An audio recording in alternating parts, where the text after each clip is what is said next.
Bonjour à toutes, bonjour à tous, rebonjour. Merci de continuer à nous suivre dans le cadre de ce salon, grand salon des transitions professionnelles 2022, un événement porté par le MEDEF Île-de-France. Beaucoup d'échanges.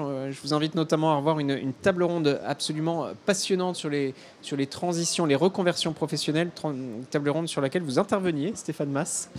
Micro, Bonjour. Monsieur le directeur de Transition Pro Île-de-France, l'association Transition Pro Île-de-France. Alors je renvoie sur cette émission, cette table ronde, mais là on est tous les deux en plateau. Expliquez-nous, redites-nous ce qu'est Transition Pro. Alors, Transition Pro Île-de-France fait partie d'un réseau d'associations. Nous sommes présents sur tout le territoire national, même dans les DOM, et on a vocation à accompagner les transitions professionnelles. Et c'est un réseau d'associations qui est administré par les partenaires sociaux, c'est-à-dire les représentants des grands syndicats et puis du patronat, qui ont une très bonne connaissance des problématiques d'emploi, de compétences sur les territoires. Et nous avons à notre disposition, chaque année, au plan national, 500 millions d'euros pour accompagner les reconversions, c'est-à-dire que notamment via un dispositif qui s'appelle le projet de transition professionnelle, nous prenons en charge la rémunération ainsi que les frais pédagogiques du salarié engagé dans une reconversion pour l'amener à aller vers un autre métier. Donc c'est vraiment en quelque sorte un rôle d'accompagnement de ces grandes mutations, mutations économiques, mutations écologiques, mutations technologiques, et d'amener, d'accompagner et de sécuriser via le financement ces parcours de reconversion de secteurs qui sont plutôt fragilisés vers des secteurs beaucoup plus porteurs et des emplois qui sont des emplois plus pérennes. On voit que tout s'accélère, ça va de plus en plus vite. Dans la table ronde sur laquelle vous interveniez, on essayait de mettre en discussion les envies de reconversion et puis les flécher vers les filières en tension, là où il y a parfois de fortes pénuries. La question de l'articulation entre tous les dispositifs, c'est aujourd'hui que ça se joue, hein. Le contexte est là qui permet d'accélérer.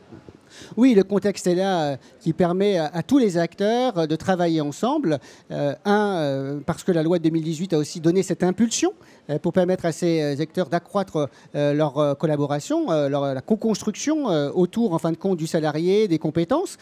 N'oublions pas, vous l'avez dit, que les compétences sont de plus en plus obsolètes rapidement et que la société de compétences pour le plein emploi est un élément essentiel. Je vous rappelle que cette année, 2023, va être l'année des compétences sur le plan européen. C'est pas pour rien.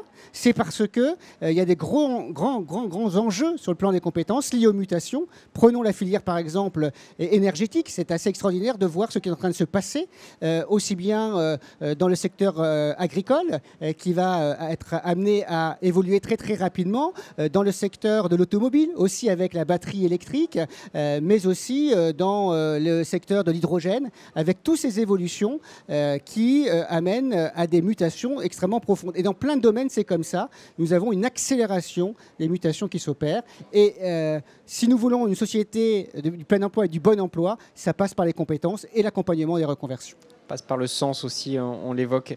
Dernière question, Stéphane Mas, il faut créer, on l'entend beaucoup depuis ce matin, il faut créer la question de l'incarnation. Il y a des dispositifs, il y a des accompagnements, ils doivent être portés au plus près du terrain. La question de la proximité est centrale. Puis il faut des cadres d'échange, de dialogue. Ce salon y contribue. Il faut favoriser les rencontres entre les acteurs.